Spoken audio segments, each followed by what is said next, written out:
సిరిసిల్లలో press meet పెట్టి జిల్లా అధ్యక్షుడు అని చెప్పుకునే ఒక తోటగా ఏం మాట్లాడుతున్నాడు?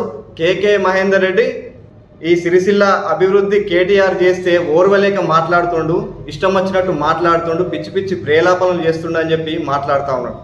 తోటగాయ నీకు హెచ్చరిస్తూ ఉన్నాం, కేకే మహేందర్ రెడ్డి గారి గురించి మాట్లాడే అర్హత కానీ హోదా కానీ నీకు లేదు. ఫస్ట్ అది గుర్తుపెట్టుకో.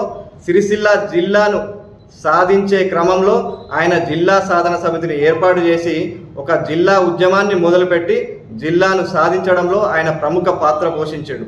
ఆయన పోషించిన పాత్ర వల్లే ఈనాడు జిల్లా మనకు ఏర్పాటైంది. ఈనాడు జిల్లా ఏర్పాటు కావడం వల్లనే జిల్లా ఇంత పెద్దగా అభివృద్ధి చెందింది. అంటే జిల్లాకు రావాల్సినటువంటి కాలేజీలు కావచ్చు, జిల్లాకు రావాల్సిన కలెక్టర్ ఆఫీసులు కావచ్చు, బిల్డింగ్లు కావచ్చు, ఆ డివైడర్లు, ఆ చెట్లు అవన్నీ వచ్చినాయి. దీన్ని చూసే అభివృద్ధి చేసిండు అని చెప్పి నువ్వు మాట్లాడుతున్నావు. అసలు అభివృద్ధి అంటే ఏంటిది? అభివృద్ధి అంటే ప్రజలు సామాజికంగా ఆర్థికంగా అభివృద్ధి చెందాలి, ప్రజలందరికీ పని కల్పించాలి. నిజానికి ఆ పని మీరు కల్పించలేరు. పని కల్పించాలి కేవలం రోడ్లను చూపెట్టి అభివృద్ధి అని చెప్పుకుంటున్నారు. సిరిసిల్లకు కేకే మహేందర్ రెడ్డి గారు శనివారం ఆదివారం అని వస్తాడు, శనివారం ఆదివారం మీటింగులు పెట్టి బీఆర్ఎస్ పార్టీని కేటీఆర్ను విమర్శిస్తాడని చెప్పి మాట్లాడుతున్నావు. మరి ఆనాడు కేటీఆర్ ఎన్నికల ముందు వారానికి 2 రోజులు సిరిసిల్లలో ఉంటాడని చెప్పినావు. మరి నిజానికి వారానికి 2 రోజులు వస్తున్నాడా? ఇప్పటికి 8 నెలలైంది ప్రభుత్వం మారి. మరి ఎందుకు వస్తలేడు? 8 నెలల్లో కనీసం 5 సార్లు కూడా రాలే. మరి ఏడవన్నాడు మీ కేటీఆర్? ఫామ్ హౌస్లలో వండుకున్నాడా? సిరిసిల్ల శాలోల్లో నన్ను గెలిపిస్తే సిరిసిల్ల శాలోళ్లకు నేను చెప్పులు కుట్టిస్తాను, నా చర్మం ఒలిచి చెప్పులు కుట్టిస్తా అని మాట్లాడాడు. మరి మాకు చెప్పులు లోయ్యాల? నేత కార్మికులకు పని లేదు, ఆత్మహత్యలు చేసుకుంటారు, కాళ్ళకు తొడుక్కుంటామంటే చెప్పులు, మరి చెప్పులు కుట్టిమని చెప్పు మీ కేటీఆర్ను. ఏం మాట్లాడుతున్నావు? ఎవడు అభివృద్ధి చేసిండు? మళ్ళీ ఏమంటున్నావు? ఈయనకు కులం మీద రాజకీయం చేస్తారని మాట్లాడుతున్నావు. కులం మీద రాజకీయం చేసింది ఎవడు? నువ్వే కదా కులం మీద రాజకీయం చేసింది. ఆయన కేకే మహేందర్ రెడ్డి గారిని నేరుగా ఎదుర్కొనే ధైర్యం లేక, నేరుగా ఢీకొట్టే ధైర్యం లేక కులం పేరుతో రాజకీయాలు చేస్తున్నావు నువ్వు. ఎన్నికల ముందట ఎస్సీ సామాజిక వర్గాన్ని దూషించింది ఎవరు? కులం పేరుతో దూషించింది నువ్వే కదా.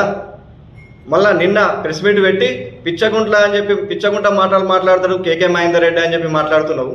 అసలు నువ్వు ప్రెస్ మీట్ పెట్టేటప్పుడు అసలు నీకు ఏం మాట్లాడాలనో అవగాహనే లేదు. పిచ్చగుంట్ల సామాజిక వర్గం కూడా ఒకటి ఉంటుంది, వాళ్ళను కూడా గౌరవించాలని చెప్పి కనీస అవగాహన లేదు.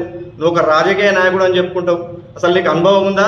ఇన్నేళ్ల అనుభవంలో నీకు ఎంత పరిజ్ఞానం వచ్చింది? రాజకీయ పరిజ్ఞానం. అసలు నీకు కనీస రాజకీయ పరిజ్ఞానం లేదు, ప్రజాస్వామ్య విలువలు లేవు, ఇష్టం వచ్చినట్టు ప్రతి సామాజిక వర్గాన్ని మాట్లాడతావు. కేకే మహేందర్ రెడ్డి పద్మశాలీలను అన్నని మాటలను అన్నట్టుగా కేకే మహేందర్ రెడ్డి శాలల్లోని ఇట్లా అన్నాడు, ఇవి అమ్ముకోమన్నాడు, అవి అమ్ముకోమన్నాడు అని చెప్పి మాట్లాడుతున్నావు. నువ్వు విన్నావు? అక్కడ కేకే మహేందర్ రెడ్డితో జరిగిన ఫోన్ సంభాషణలో ఎక్కడున్నారు అని అంటే, మేము శాలోళ్ళం ఎక్కడుంటాం, సిరిసిల్లనే ఉంటాడు అని చెప్పి ఆయన అన్నాడు. శాలోళ్ళం అని చెప్పి చెప్పిండు. ఆయన కులం పేరుతో ఎక్కడ చెప్పలే. అది అక్కడింత ఇక్కడింత ఎడిట్ చేసి ఇవన్నీ నాటకాలు ఆడి ఇవాళ మా పద్మశాలి కులాన్ని కూడా అబాసుపాలు చేసే ప్రయత్నం చేస్తున్నావు. ఇటు ఎస్సీ సామాజిక వర్గాన్ని తిడతావు, పిచ్చకుంట్ల సామాజిక వర్గాన్ని తిడతావు, ఇటు పద్మశాలి ఇక్కడ సిరిసిల్ల పట్టణంలో పద్మశాలీలు ఎక్కువ ఉన్నారని చెప్పి వాళ్ళతో రాజకీయం చేయాలని చెప్పి చూస్తున్నావు. తోటాగయ్య తీట మాటలు మానుకో, లేదంటే నీ తాట తీస్తాం. మా కేకే మహేందర్ రెడ్డి గారి గురించి మాట్లాడే కనీస అర్హత కానీ ఆ హోదా కానీ ఆ స్థాయి కానీ నీకు లేదు.